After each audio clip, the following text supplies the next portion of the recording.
Hi hello guys, welcome back to அஃப்னல் chilling vlogs. நம்ம வந்து என்ன பண்ண போகிறோம்னா, இன்றைக்கி நம்ம வந்து பிரியாணி பண்ண போகிறோம். பாஸ்மதி ரைஸ் வச்சு நம்ம வந்து ஒரு பிரியாணி பண்ண போகிறோம். ஏன்னா என் அம்மா அப்பா யாருமே வீட்டில் இல்லை, எல்லாம் ஹாஸ்பிட்டலில் இருக்காங்க. எங்கள் அண்ணனும் வெளியே போயிருக்காரு. நான் வெளியே போயிட்டான், என்ன போயிட்டான். அதனால் நான் இன்றைக்கி வந்து வெள்ளிக்கிழமை வரையா நைட்டு மணி வந்து 10 ஆயிடுச்சு இப்போது. அதனால் இன்றைக்கி நம்ம வந்து இப்போ தான் சிக்கன்லாம் வாங்கிட்டு வரேன். அதனால் கடை முறைக்குள்ளே போயிட்டேன். இப்போ நம்ம வந்து பிரியாணி பண்ண போகிறோம். எனக்கு நான் இது வரைக்கும் பிரியாணி பண்ணதில்லை. ஆனால் எங்கள் அம்மா வந்து வீடியோ கால் இன்ஸ்ட்ரக்ஷன் தருவாங்க. நம்ம வந்து பிரியாணி பண்ணலாம். ஃபஸ்ட்டு நம்ம இப்போ என்ன பண்ணலாம்னா, அரிசி கழுவலாம். இங்கே பாருங்கள், நான் வந்து இப்போ அரிசி கழுவிட்டுருக்கேன். இதை வந்து திரும்ப கழுவணும் தான் எங்கள் அம்மா சொன்னாங்க. ஃபோன் எங்கே செட் பண்ணுறதுன்னு தெரில. நான் இந்த அரிசியை கழுவி முடிச்சுட்டு கண்டினியூ பண்ணுறேன். திரும்ப வெங்காயம் தக்காளி வெட்டணுன்னாங்க. அதை எடுத்து வைக்கிறேன். பட்டை, கிராம்பு, ஏலக்காய் நான் தண்ணி எடுத்து வைக்க சொன்னாங்க. எடுத்து வச்சுருக்கேன். அவங்களுக்கு ஒரு தடவை எல்லாத்தையும் காமிச்சிடறேன். என்னென்ன போகணும் எல்லாத்தையும் காமிச்சிடறேன். அதுக்கப்புறம் நான் வந்து உங்களுக்கு வந்து சொல்கிறேன் கைஸ். ஒரு 2 நிமிஷம் டைம் போடணும். எடுத்து செட் பண்ணி கொடுத்துட்டு உங்களுக்கு நான் வந்து கண்ணாடி நான் வந்து ஏன் கண்ணாடி போட்டிருக்கேன்னா, அது உடஞ்சிருக்கு கண்ணாடி. தெரியுதா இல்லைன்னு தெரியல. வெங்காயம் வெட்டணுங்க. கண்ணெல்லாம் எரியுதுங்க பாருங்கள். இப்போ தான் தோல் உடிச்சிட்ருக்கேன். வெங்காயம் வெட்டணும். கண்ணெல்லாம் எரியுது. நல்லா கண்ணாடி இருக்குது. ஆனால் அது கொஞ்சம் நல்லா காற்று எனக்கு கண்ணாடி அது போட்டால் தான் ஆயிடுச்சுன்னா அண்ணா அவங்க தான் உடஞ்ச மாதிரி கண்ணாடி போட்டிருக்கேன். இது நல்லா தாங்க இருக்குது. இப்போ நான் வந்து வெங்காயம் தோல் உரிச்சிட்டு வெங்காயத்தை வந்து வெட்ட போகிறேன். வெங்காயம் வெட்டுறதுக்கு முன்னாடி கழுவணும். தக்காளி வெங்காயம் கழுவுனதுக்கப்புறம் வெட்டணும். அதுக்கப்புறம் நான் வந்து போட்டு தாளிக்க ஆரம்பிச்சிடலாம். பட்டை கிராமெல்லாம் தனியாக உங்களுக்கு ரவுண்டாக எடுத்து வச்சு ஒரு தட்டில் வச்சு நான் உங்களுக்கு காமிக்கிறேன். பார்த்து கற்றுட்டு நீங்கள் இதே வீட்டில் உங்கள் அம்மா அப்பா இருக்காரு செஞ்சு கொடுங்க. செஞ்சு கொடுத்தீங்கன்னா நம்ம பையன் ரொம்ப இதாக இருக்கான்ப்பா அப்படின்னு சொல்லுவாங்க.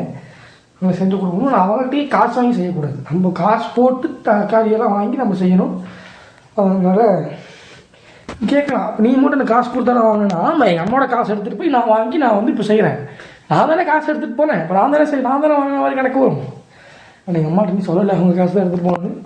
தெரிஞ்சால் பரவாயில்ல. ஏன்னா 200-300 பரவாயில்ல. 1500 பொருள் போட்டு வாங்கியிருக்கேன் அரிசி இல்லாமல். எனக்கு ஒரு 500 வாங்கிக்கிறேன் நல்லா ஸ்ப்ரிங்கிள்ஸ் அதெல்லாம். அதாவது இப்போ நான் வந்து வெங்காயம் வந்து கழுவ போகிறேன். வெங்காயம் வெட்ட போகிறேன். நான் வெட்டி முடிச்சுட்டு நான் தாளிக்கிற செக்ஷனில் உங்களை வந்து நான் கண்டினியூ பண்ணுறேன் கைஸ். நான் எல்லா பொருளும் வெட்டிட்டேன். இதுதான் நம்மளோட பொருள். இதெல்லாம் தான் நான் போட போகிறோம். அரிசி வந்து அங்கே இருக்குது. நம்ம வந்து இதெல்லாம் போட போகிறோம். ஃபஸ்ட்டு வந்து இன்க்ரீடியன்ஸ்லாம் உங்களுக்கு காமிச்சிட்றேன்.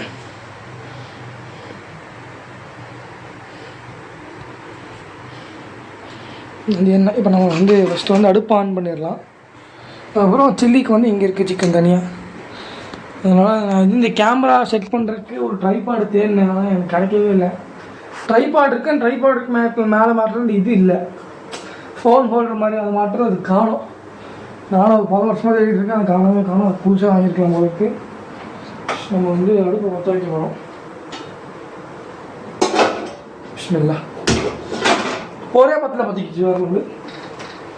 அதனால் இப்போ நான் வந்து சட்டி சூடாகணும். சட்டி சூடானதுக்கப்புறம் ஃபஸ்ட்டு வந்து எண்ணெய் போடணும்னு எங்கள் அம்மா சொன்னாங்க. அதுக்கப்புறம் இது போடணும். அதுக்கப்புறம் இதெல்லாம் போடணும். வதக்கினதுக்கப்புறம் வெங்காயம் போடணும். வெங்காயம் போட்டு நல்லா கோல்டன் ப்ரௌன் வந்ததுக்கப்புறம் இஞ்சி பூண்டு பேஸ்ட் போட்டு திரும்ப வதக்கணும். ஸ்மெல்லு போகிற வரைக்கும் வதக்கணும். அதுக்கப்புறம் தக்காளி போடணும். தக்காளியும் அதுக்கப்புறம் இந்த கொத்தமல்லி தழை புதினா இது ரெண்டுத்தையும் போட்டு நல்லா வதக்கிடணும். வதக்கி முடிச்சுட்டு இந்த மசாலா இது வந்து மசாலா எல்லாமே போடணும். அதுக்கப்புறம் அவ்வளோதான். அதுக்கப்புறம் வந்து 7 கிளாஸ் தண்ணி இது சூடாக ஃபஸ்ட்டு வந்து எண்ணெய் ஊற்றிடலாம்.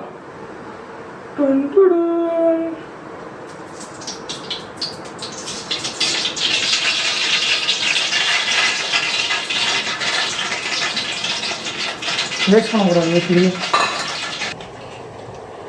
வெங்காயத்தை போட்டுக்கலாம்.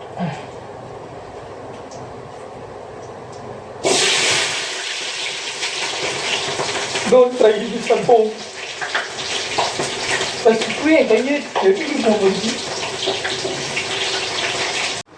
எனக்கு தெரிஞ்ச வரைக்கும் வெங்காயம் வந்து நல்லா வதங்கிருச்சு. தயவு செஞ்சு சின்ன பசங்க யாராவது இருக்குங்க அதை பண்ணாதீங்க. ஏன்னா வெங்காயம் போடுறது எல்லாம் ரிஸ்க் அதிகமாக இருக்கும். போட்டதுக்கப்புறம் அந்த பேக்ரவுண்ட் மியூசிக் வந்து உங்களுக்கு வர ஆரம்பிச்சிடும். அதை வந்து என்ன பேக்ரவுண்ட் மியூசிக்கை நீங்கள் வந்து கண்டுபிடிக்கணும். இப்போவே கண்டுபிடிச்சி கமெண்ட் பண்ணுங்கள். கமெண்ட் பண்ணிங்கன்னா அந்த போஸ்ட் வந்து லைக் பண்ணுவோம். அவ்வளோ நல்லா பண்ண மாட்டேன். நீங்கள் பார்த்தாலே தெரியும் நல்லா ஒரு கோல்டன் ப்ரௌன் அப்படி தான் எங்கள் சொன்னாங்க. அப்படி தான் இருக்குது. கோல்டன் ப்ரௌன் ஆயிடுச்சா? இது ஒரு ஆடிக்கிட்டே இருக்குங்க. ஒரு தடவை பிடிக்க முடியல. எனக்கு ஃபோனு தான் உள்ளே விழுந்துருமோன்னு பயமாக இருக்குது. வந்து ஒரு கோல்டன் ப்ரௌன் வர வரைக்கும் கிண்டுங்கன்னாங்க. அது வந்து கோல்டன் ப்ரௌன் வந்துருச்சு. அதுக்கப்புறம் நான் வந்து இப்போ வந்து தக்காளி போட போகிறோம். நீங்கள் வந்து இங்கே போயிருங்க, நான் வந்து போய் தக்காளி போட போகிறேன். இஞ்சி பூண்டு பேஸ்ட், சாரி தக்காளி இல்லை, இஞ்சி பூண்டு பேஸ்ட். நல்லா ஞாபகம். வெங்காயம் வதங்கினதுக்கப்புறம் நம்ம வந்து இஞ்சி பூண்டு பேஸ்ட் வந்து 5 ரூபா பேக்கெட் இஞ்சி பூண்டு பேஸ்ட் கிடைக்கும். இந்த மாதிரி இஞ்சி பூண்டு பேஸ்ட் கிடைக்கும். இது ஒரு 3 பேக்கெட், 2 தான் வாங்கினேன். எங்கள் வீட்டில் கொஞ்சம் இருந்து அதை தூக்கி போட்டேன். இப்போ வந்து 3 பேக்கெட் இஞ்சி பூண்டு பேஸ்ட் நம்ம போடுறோம்.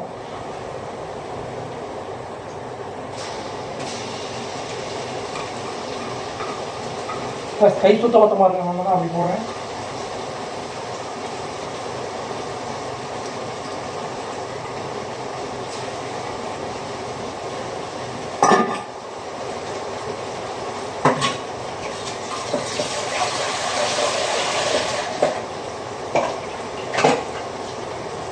நாம் வந்து நல்லா கிண்டி விட்டுக்கலாம்.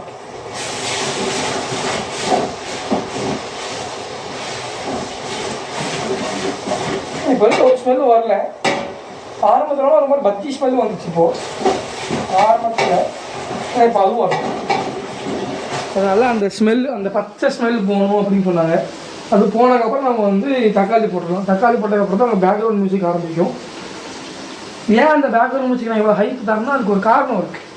அது நீங்கள் அப்போ பார்ப்பீங்க. இது வந்து தக்காளி போட்டதுக்கப்புறம் தக்காளியும் இந்த புதினாவும் அது வந்து கொத்தமல்லி, அது 2த்தையும் ஒன்றா போடணும்னு சொன்னாங்க எங்கள் அம்மா. தக்காளி போட்டு அதுக்கப்புறம் புதினா கொத்தமல்லி 2த்தையும் போட்டுடலாம். நல்லா கலந்ததுக்கப்புறம் நல்லா ஒரு மாதிரி இப்போ இதானதுக்கப்புறம் வந்து சிக்கன் உப்பு வந்து கல் உப்பு வந்து 2 ஸ்பூன், இந்த அளவில் வந்து கல் உப்பு வந்து 2 ஸ்பூன் போடணும். மிளகாத்தூள் வந்து இந்த ஸ்பூன் அளவு தெரியுமா, இந்த மாதிரி 1 ஸ்பூன் போடுங்க. இந்த மாதிரி 1 ஸ்பூன் போடுங்க. அதுக்கப்புறம் இது ஒரு பொடி வச்சு, இது என்ன பொடி எனக்கு தெரியலையேங்க, ஏதோ ஒரு பொடி, இது என்ன பொடி தெரியல எனக்கு, பட்டப்பொடியா ஏதோ ஒரு பொடி, அது நீங்கள் யூடியூப் கற்றுக்குவாங்க, ஒன்றும் பண்ணுறாங்க, என்ன பேருன்னு தெரியல. அதுவும் இதே ஸ்பூன் போடும். மஞ்சத்தூள் வந்து 1/2 ஸ்பூன். நம்ம வந்து சிக்கன்லேயே வந்து மஞ்சத்தூள் போட்டு தான் கழுவிருப்போம். பார்த்தீங்கன்னா உங்களுக்கு தெரியும், மஞ்சள் இருக்கா. எப்பவுமே சிக்கன் வந்து 3 தடவை கழுவினதுக்கப்புறம் கொஞ்சம் மஞ்சத்தூளும் போட்டு கழுவுனீங்கன்னா கொஞ்சம் ஃப்ரெஷ்ஷாகிடும். அது எல்லாமே இதை கிண்டிக்கிட்டே எடுக்கணும், அடி பிடிக்க ஆரம்பிச்சிடும். ஒரு கையில் கேமராவும் ஒரு கையில் இதுன்றது கஷ்டமாக இருக்குங்க. இது வந்து எத்தனை நிமிஷம் இருந்தாலும் பரவாயில்ல, வந்து உங்களுக்கு ஒரே வீடியோவாக போட்டுருவேன். ஆனால் எல்லாமே 2 வீடியோவாக போட முடியாது.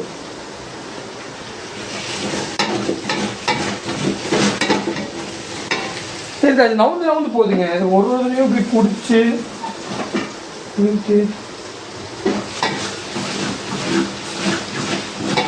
யாரெல்லாம் வெனஸ்டே சீரீஸ் பார்த்தீங்களோ அவங்க கமெண்ட் பண்ணுங்க. நேற்று தான் நான் வந்து இது வரைக்கும் வெனஸ்டே சீரீஸ் பார்த்தது. நேற்று தான் வந்து 2 சீரீஸும் ஒன்றா ஒட்டுக்கா உட்காந்து பார்த்தேன். எல்லாத்தையும் வேறு லெவல் சீரீஸ். நான் ஸ்குவிட் கேம் பார்த்து வேறு லெவலில் இருக்குதுன்னு நினச்சேன். ஆனால் இது வெனஸ்டே ஸ்குவிட் கேமை சாப்பிட்ருச்சு. என்னை பொறுத்த வரைக்கும் ஸ்குவிட் கேம் நல்லா தான் இருந்தது. ஆனால் வெனஸ்டே வந்து ஒரு நம்ம வந்து கண்டே பிடிக்க முடியாது. ஃபஸ்ட்டு யார் இந்த இது பண்ணால், யார் அப்படி பண்ணால், யார் கொலை பண்ணுறா, நம்ம வந்து கண்டே பிடிக்க முடியாது. இவங்க பண்ணுறாங்கன்னு நினச்சா திரும்ப அதே மாதிரி இன்னொருத்தங்க பண்ணுவாங்க, இவங்க பண்ணுறாங்கன்னு நினச்சா திரும்ப அதே மாதிரி இன்னொருத்தங்க பண்ணுவாங்க. ஆனால் வந்து நம்ம யார் என்ன பண்ணுறாங்க கண்டே பிடிக்க முடியாது. இப்போ நம்ம வந்து தக்காளி போட ஆரம்பிச்சோம்.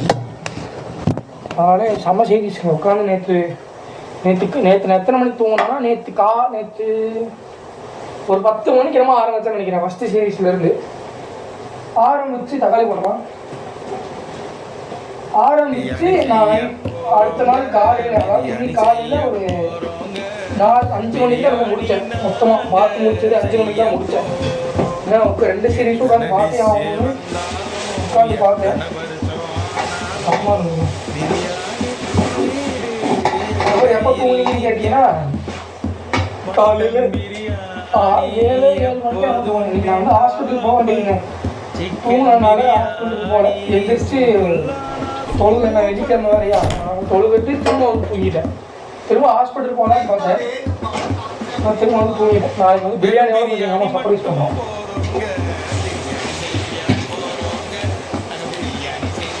எங்கள் அம்மா கேட்காம பிரியாணி பண்ணிடலாம் அது கூட பண்ணிடலாம் அப்படின்னு நல்லா பார்த்தேன். ஆனால் எனக்கு இந்த அரிசி எவ்வளோ போடணும் அதெல்லாம் நம்ம யூடியூப்பில் பார்த்தா அவங்க வந்து இவ்வளோ சொல்லுவாங்க. நம்மளுக்கு அது கரெக்டாக வராங்க. நம்ம ரீகால் பண்ணிக்கலாம். அதனால் நான் வந்து அப்படியே பண்ணிட்டு எங்கள் அம்மாவையும் கேட்டு ஆனால் எங்கள் அம்மா நாளைக்கு நான் கொண்டு வரேன்னு சொல்லுவேன். அதாவது எங்கள் அம்மாவுக்கு சர்ப்ரைஸாக இருக்கும்.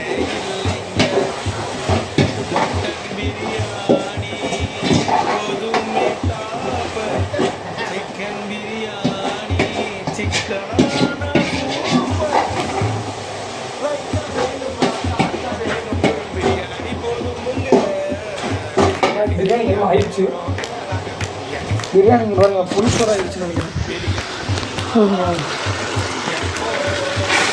இது மல்லி இந்த கொத்தமல்லியும் அந்த இது எவ்வளோனா ஒரு கைப்பிடி அளவு எப்படி சொல்கிறது, அதாவது ஒரு 15 to 20 அந்த ஒரே வேலை இருக்கும்ல 15 to 20 இருக்கிற மாதிரி பார்த்துக்கோங்க.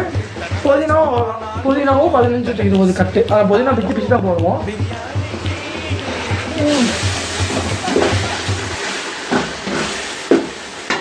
பிரியாணி வந்து தெரியுது, மாதிரி பிரியாணி தான் தெரியுது. இந்த வீடியோவை ஷூட் பண்ணுறது கூட எனக்கு ஈஸியாக ஆகிடுச்சு. இந்த டெம்ப்ளேட்டு க்ரியேட் பண்ணுறதுக்கு ஐயோ என்ன பண்ண வேண்டியது இருக்குங்க. ஏன்னா எடிட்டும் நான் தான் பண்ணணும், வீடியோ ஷூட்டிங்கும் நான் தான் பண்ணணும், டெம்ப்ளேட் கிரியேட்டிங் போஸ்டிங்கு முழுக்கொண்டு எல்லாமே நான் தான் பண்ணணும். ஏன்னா எடிட்டுக்கு லேப்டாப் இருந்தால் கூட எடிட்டும் என் ஃபோனில் தான் பண்ணுறேன். அது சில டைம் ஹேங் ஆகி தொடங்கிடுது. நான் இப்போ உட்காந்து ஃபுல்லாக எடிட் பண்ணிட்டேன் அந்த அன்பாக்சிங் வீடியோ. அது இப்போதைக்கு ரீச் ஆகிருக்குன்னு இருக்கான்னு தெரியாது. ஆனால் அந்த வீடியோ வந்து ஷூட் பண்ணி நான் எடிட் பண்ண ஆரம்பிச்சிட்டேன். எடிட் பண்ணிவிட்டு போயிட்டே இருக்கேன். கடைசியாக ஏதாவது சவுண்ட் எஃபெக்ட் மட்டும் கொடுக்கணும். அதுக்கு உள்ளே போய் வெளியே வந்து திரும்ப உள்ளே போகிறேன். வீடியோ ஃபஸ்ட்லேருந்து ஆரம்பிச்சிருச்சு. திரும்ப உட்காந்து அந்த அரை மணி நேரம் வீடியோ பாதியாக போடலாம் தான் ஐடியா. அதனால் 15 நிமிஷம் 16 நிமிஷம்னா அதுக்கப்புறம் பாக்கி போடலான்னு திரும்ப அது எல்லாத்தையும் செப்பரேட் பண்ணி திரும்ப போட்டு மியூசிக்கு ஃபோட்டோஸ் எல்லாம் போட்டு ஆட் பண்ணுறதுக்கு நைட்டு வந்து அதுவும் வீடியோக்காக 4 மணி ஆச்சு. இப்போ எனக்கு என்ன ஆகுதுன்னா நைட்டு ஃபுல்லாக நல்லா முடிச்சுட்டு காலைல ஃபுல்லாக நான் தூங்கிட்டு இருக்கேன். அவர் அந்த மாதிரி கேட்டகரி. ஸ்மெல் வருது, தக்காளி ஸ்மெல் வருதுங்க. நல்லா தான். இது வந்து குக்கிங் கிடையாது, இது வந்து ஃபன் குக்கிங். இது வந்து ஒரு ஃபன் குக்கிங்கான வீடியோ. தக்காளி நல்லா கொஞ்சம் நேரம் வதங்கட்டும். வதங்கினதுக்கப்புறம் நம்ம வந்து சிக்கன் போட்டுடலாம். வைக்கல வதங்கினதுக்கப்புறம் சிக்கன் போட்டுடலாம். நான் வதங்கினதுக்கப்புறம் சிக்கன் போடும்போது நமக்கு வந்து இப்போ வந்து நல்லா வதங்கிடுச்சு. பார்த்தாலே எனக்கு நல்லா வதங்கிடுச்சு. இப்போ நம்ம வந்து சிக்கன் வந்து 1 கிலோ, தயிர் வந்து ஒரு 200 கிராம், 450 கிராம், 200 கிராமு, கல் உப்பு வந்து 2 ஸ்பூன் நான் காமிச்ச மாதிரி. இது வந்து மிளகாத்தூள் தானே வந்து போடுறது. தண்ணி வேறு இருக்குது, நான் தண்ணி வச்சு வடிக்கட்டுறேன். கொஞ்சம் சாரி எங்கள் அம்மாட்ட பேசினாலும் தண்ணி ஊற்றணும் தான் மாற்ற முடியல. இந்த 1 கிளாஸ் தண்ணி வந்து நம்ம ஊற்றிடணும். அவ்வளோ கொதிச்சு வந்துருச்சு. இந்த 1 கிளாஸ் தண்ணி வந்து நம்ம ஊற்றிட்டோம். நான் வந்து அந்த பாக்கி இந்த தண்ணி போட்டுட்டேன். இந்த மாதிரி தண்ணி கொதிச்சு வர வரைக்கும் விட சொன்னாங்க. அது கொதிக்க விட போடும். கொதிச்சுட்டு அரிசி போட போகிறோம். ஓகே, நான் வந்து இப்போ வந்து சிக்கன் நல்லா வெந்துருச்சு. நான் வந்து அரிசி போட்டேன். பாஸ்மதி ரைஸ் நல்லா ஊற வச்சு வந்து நான் அரிசி போட்டேன். இதில் வந்து 2 கரண்டி உப்பு. நம்ம சிக்கனுக்கு போட்டோம்னா அதே மாதிரி வந்து 2 கரண்டி உப்பு நம்ம போட சொன்னாங்க. நம்ம கல் உப்பும் போட சொன்னாங்க. கல் உப்பே போட்டுக்கலாம். எக்ஸ்ட்ரா போட வந்து தப்பு இல்லை. அதுக்கப்புறம் வந்து லெமன் ஜூஸ். ஒரு லெமன் ஜூஸ் வச்சுருந்தோம். அது அப்படியே வந்து போட்டுடலாம். இந்த அரிசி வெந்ததுக்கப்புறம் நான் வந்து எல்லாத்தையும் கழுவலாம். பாத்திரம்லாம் கழுவி வச்சுட்டு கடைசியில் வந்து நம்ம மூடி வச்சு அந்த தண்ணி வந்து குறையிற வரைக்கும் நம்ம வந்து இது பண்ணுவோம். அதுக்கப்புறம் நெய் போட்டுடலாம். 2 கரண்டி நெய் போடுங்க. 2 கரண்டி நெய் போடுங்க. ரைஸ் நெய் ஊற்றலாம் தான் பார்த்தேன். நான் ஃபஸ்ட்டு இதுக்கு வந்து 2 கரண்டி நெய் போட்டுக்கணும்.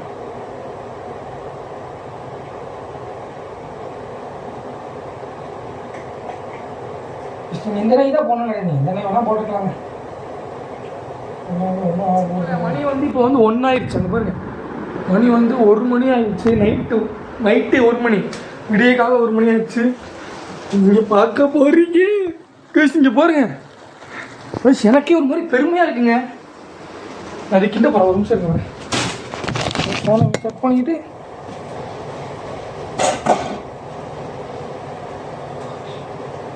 தண்ணி அளவு வந்து கரெக்டாக இருக்குது. அதுக்கப்புறம் நீங்கள் அது தண்ணி கம்மியானதுக்கப்புறம் நீங்கள் வந்து கீழே இருக்க எஸ்எஸ்டி மேலே போகணும்னு எங்கள் அம்மா சொன்னாங்க. அதெல்லாம் பண்ணுறோம். மெதுவாக கிண்டணும், ஏன்னா வந்து பாஸ்மதி ரைஸ் வந்து உடஞ்சிடும் சீக்கிரம். அதனால் வந்து மெதுவாக பண்ணணும். கொஞ்சம் கருகி இருந்துச்சுன்னு நினைக்கிறேன். கருகுன ஸ்மெல்லும் வருது. எங்கள் அம்மா வந்து ஃப்ளேம் கம்மியாக வைக்க சொன்னாங்க. இந்த ஸ்டவ் ஒன்று கம்மியாக வச்சு ஆஃப் ஆகிடுது.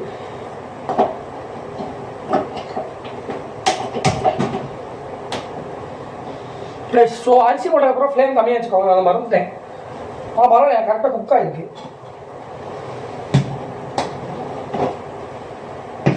ஏன்னா இந்த வேலையில் கொஞ்சம் கம்மியாக தான் வரும். அதான் நீங்கள் ஃபுல் கம்மி பண்ணிங்கன்னா இது ஆஃப் ஆகிடும், கேஸ் ஆஃப் ஆகிடும். அதனால வந்து ஒரு யூத்தாக ஃபீல் பண்ணுறாங்க. இப்போ மாதிரி சூப்பராக இருக்குது. ரைஸ் பிரியாணி வந்து ரெடி ஆகிடுச்சு. இந்த பக்கம் வந்து அடுப்பு வந்து நான் வச்சுருக்கேன். ஏன்னா எங்கள் அம்மா வந்து அந்த தம் ஊருக்கு சொல்லியிருந்தாங்க, அதெல்லாம் அது வச்சுருக்கேன். ரைஸ் பிரியாணி வருது ஒரு மாதிரி பர்ஃபெக்டாக வந்திருக்கேன் பிரியாணி. நான் நினச்சி கூட பார்க்கல.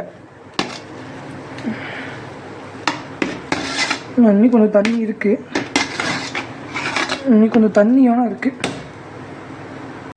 கைஸ் வெற்றிகரமாக பிரியாணி செஞ்சு முடிச்சிட்டோம். இதுதான் பிரியாணி.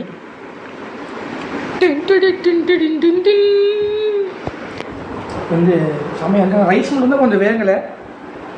சிக்கன்லாம் வந்து ரைஸ் மட்டும் தான் கொஞ்சம் வேகமாக இருந்தது.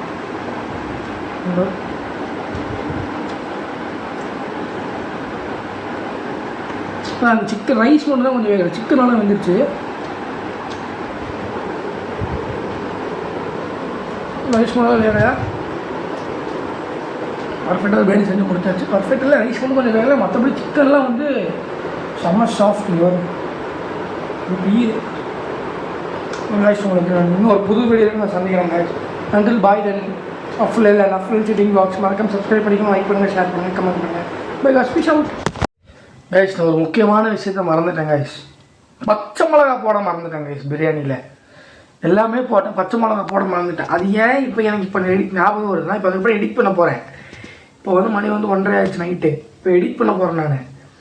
ஆனால் இப்போ நான் வந்து விஜய் சித்துவோட அந்த பழைய வீடியோ, விஜய் சித்தானோட அந்த பழைய வீடியோ ஒன்று இருந்துச்சு, அந்த பிரியாணி செய்ய வீடியோ. அதை பார்க்கும்போது விஜய் சித்தெல்லாம் சொல்லியிருப்பாங்க அதில் பச்சை மிளகா அடிக்கணும், அதை போட மறந்துட்டேன். அப்போ தான் ஞாபகம் வருது, பச்சை மிளகா போட்டோமா இல்லையானே எனக்கு டவுட் வந்துச்சு. டக்குன்னு ஃபுட்டேஜ் எடுத்து செக் பண்ணி பார்த்தா நான் பச்சை மிளகா போடலைங்க. பச்சை மிளகா போடாமல் ஒரு பிரியாணி செஞ்சுருக்கேன். நல்லா தான் இருந்தது. நீங்களும் ட்ரை பண்ணி பாருங்கள். பச்சை மிளகா மட்டும் மறந்துடாதீங்க.